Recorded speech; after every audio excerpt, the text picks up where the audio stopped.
Perkenalkan, nama saya Elo Hansen. Saya adalah bagian dari Institutional Banking Group yang handle large corporate di DBS Indonesia sebagai team head. Terima kasih atas waktunya diberikan kepada Bank DBS untuk memaparkan sedikit mengenai agenda sustainability dari Bank DBS ya. Ya, seperti kita tahu, perbankan adalah bagian yang tidak terpisahkan dari kehidupan sehari-hari, mulai dari kita yang sebagai individual ya, yang sebagai pengguna layanan perbankan. Saya yakin kita semua adalah pengguna layanan perbankan. Dari sisi tabungan, apabila kita ada kredit dari bank ataupun kita melakukan transaksi-transaksi sehari-hari. Selain daripada itu, kita juga tahu banyaknya dan pentingnya pembiayaan yang diberikan oleh bank kepada berbagai macam perusahaan di semua sektor industri. Karena cakupan yang luas inilah, saya rasa kita penting adanya peran perbankan dalam mendorong agenda-agenda dari pemerintah, dari international stakeholders dalam hal ini kaitannya dengan sustainable atau ESG ya. Saya lihat dari sebelum sesi ini, saya mendengarkan pemaparan dari berbagai macam corporate mengenai agenda perusahaan dalam hal ESG. Ini otomatis adalah sesuatu yang sangat baik dan sangat diperlukan, karena dari sisi perbankan mungkin kita bisa aja ada inisiatif untuk misalnya melakukan sustainable financing, tapi kalau dari sisi corporate-nya tidak ada andil juga untuk istilahnya tangkap bola, tentu semuanya tidak bisa terjadi ya. Di DBS sendiri kita itu sudah punya komitmen dan sudah melakukan public announcement juga mengenai komitmen kita kalau kita akan moving towards net zero lending by 2050. Kenapa ini penting? Karena saya rasa dengan adanya komitmen ini otomatis secara internal semuanya itu udah moving towards 2050 kita mau net zero lending ya. Nanti akan saya jelaskan mengenai ada beberapa pilar yang dilakukan untuk kita dapat dari sisi DBS untuk dapat mengachieve hal ini. Dari sisi otomatis kita ya perubahan itu kita tidak terjadi dengan sendirinya. Secara grup progres sudah ada sampai dengan dari sisi financing sampai dengan Oktober tahun lalu kita sudah berhasil melakukan 30 miliar Sing dollar ya dalam sustainable financing. Kita ada target untuk melakukan sampai dengan 50 miliar di tahun 2024. Ini adalah salah satu dari beberapa pilar yang akan saya jelaskan lebih lanjut selanjutnya. Oke, ini adalah 3 pilar yang kita gunakan di DBS dalam kaitannya dengan sustainability ya. Pertama itu adalah responsible banking, yang kedua itu responsible business practice, yang ketiga itu yang creating social impact. Yang pertama ini mungkin yang ada kaitannya dengan eksternal ya, di mana poin utama dari di sini adalah pertama adalah responsible financing. Jadi kalau dari responsible financing itu kita lihat yang kita praktekkan dalam kehidupan sehari-hari di dalam perbankan itu adalah kita melakukan assessment terhadap ESG, terhadap semua proposal kredit yang kita lakukan di DBS. Jadi di situ kita menganalisa segala macam aspek ESG, environmentalnya dari klien tersebut seperti apa, sosialnya seperti apa, dan governance-nya seperti apa. Apabila ada hal-hal yang di luar guideline yang telah ditetapkan oleh internal DBS, otomatis itu harus di-highlight, harus diterangkan lebih lanjut mitigasinya seperti apa, dan itu harus dimintakan approval di dalam internal DBS. Tapi kita juga tidak hanya stop di situ saja, jadi tidak hanya dari sisi proposal kredit yang harus memenuhi kriteria ESG, DBS juga mendorong untuk melakukan yang seperti yang saya sebutkan tadi adalah sustainable financing, di mana kita sudah melakukan sampai 30 miliar Singapura dolar per Oktober 2021 kemarin ya. Sebelumnya bulan lalu kita juga baru close satu deal namanya dengan PT Jaya Bumi Pasir yang adalah bagian dari Indeka Group. Kita memberikan fasilitas sebesar 27.500.000 US dollar untuk green loan-nya mereka, untuk mereka moving towards transitioning towards ESG compliant company. Jadi saya rasa ini ya perubahan ini tidak akan terjadi secara cepat ya. Disebutkan sama Pak David, mungkin di Indonesia sendiri berapa banyak yang sudah kita lakukan dari sisi financing mengenai sustainability mungkin masih dalam tahap infancy ya, dibandingkan apa yang sudah kita lakukan secara global, termasuk di DBS secara global juga. Kita sudah melakukan jauh lebih banyak dari yang kita lakukan di DBS Indonesia ini sendiri.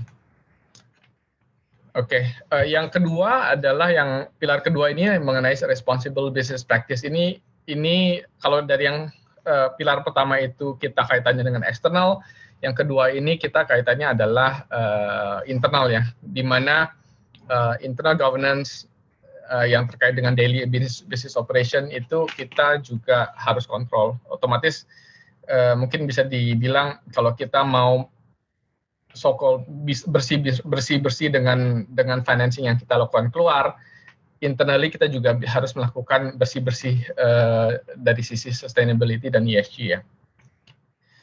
Dari sisi grup DBS, kita tadi seperti Dr. Sony juga bilang mengenai sustainable procurement, jadi kita ada yang namanya Bank Sustainable Sourcing Principle. Jadi kita meminta supplier-supplier kita untuk tanda tangan, untuk make sure barang-barang dan supply barang yang dilakukan ke kita itu memang berasal dari sustainable source. Kemudian untuk Singapura sendiri ya, mungkin dari sisi grup ya, di DBS Singapura, kita ada komitmen untuk by 2030 itu 100% renewable energy untuk Singapore operation.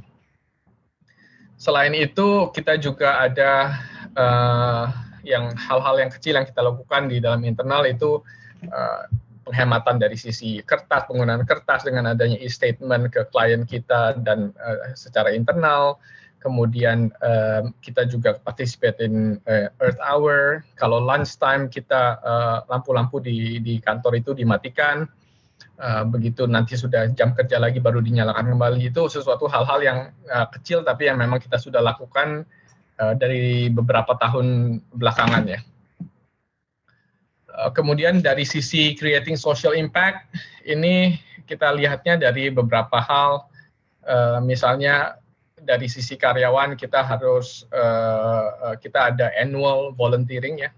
Kita melakukan beberapa inisiatif untuk volunteer.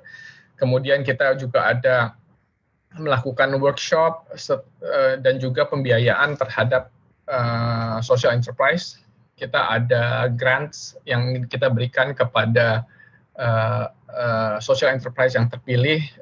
Dalam kesempatan ini juga saya sempat mereview beberapa social enterprise yang dilakukan oleh beberapa rekan kita di Indonesia. Kemudian begitu itu sudah lolos dari lokal Indonesia, kita bawa ke grup, ke regional untuk mereka diassess lebih lanjut apakah dapat diterimakan grants tersebut ya. Oke, ini mungkin kaitannya kembali lagi dengan apa yang dilakukan dari sisi financing. Jadi kita dari sisi portfolio kita harus melihat secara keseluruhan ESG yang sudah dilakukan oleh klien kita itu apakah sudah sufficient. Kemudian kita juga harus memperhatikan dari portfolio yang kita sudah ada apakah itu sudah sesuai dengan target kita. Misalnya kita mempunyai target juga untuk zero thermal coal financing by 2039. Kenapa 2039? Karena kita ada beberapa komitmen yang sudah kita berikan sebagai bagian dari financing kita sebelum-sebelumnya yang akan jatuh tempo atau mature di 2039.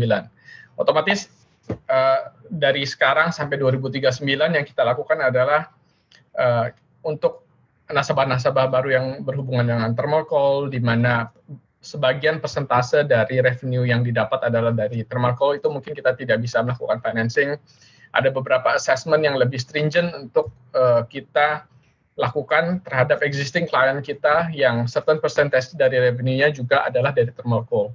Jadi kita mau make sure kalau by 2039 itu semua sudah kita clear dari thermal coal. Jadi ada consistent mungkin kata-kata yang tepat adalah gliding path ya, consistent gliding path towards 2039 di mana thermal coal kita juga akan sudah exit. Dari sisi produk yang kita bisa tawarkan untuk corporate clients kita, salah satunya adalah working capital loans dan project finance, di mana dari masing-masing ini kita ada pilah dua lagi, yang satu adalah sustainability linked, yang satu adalah green loans ya, green loans atau green bonds.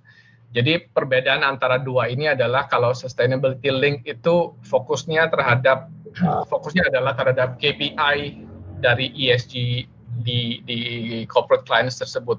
Jadi penggunaan kredit yang kita berikan itu tidak serta-merta hanya harus melakukan sesuatu yang green, tapi mereka punya komitmen untuk melakukan fokus untuk mengurangi misalnya GCG, GHG atau waste reduction, atau ada beberapa KPI yang mereka harus penuhi kalau untuk sustainability link. Kalau untuk green loan ini yang fokusnya, atau green bonds ya, itu adalah fokusnya terhadap yang penggunaan dananya. Jadi kalau memang penggunaan dananya adalah untuk sustainable project, untuk mengurangi greenhouse gas, mengurangi waste, atau mengurangi the usage of water gitu, itu bisa kita kategorikan sebagai green loan atau green bonds.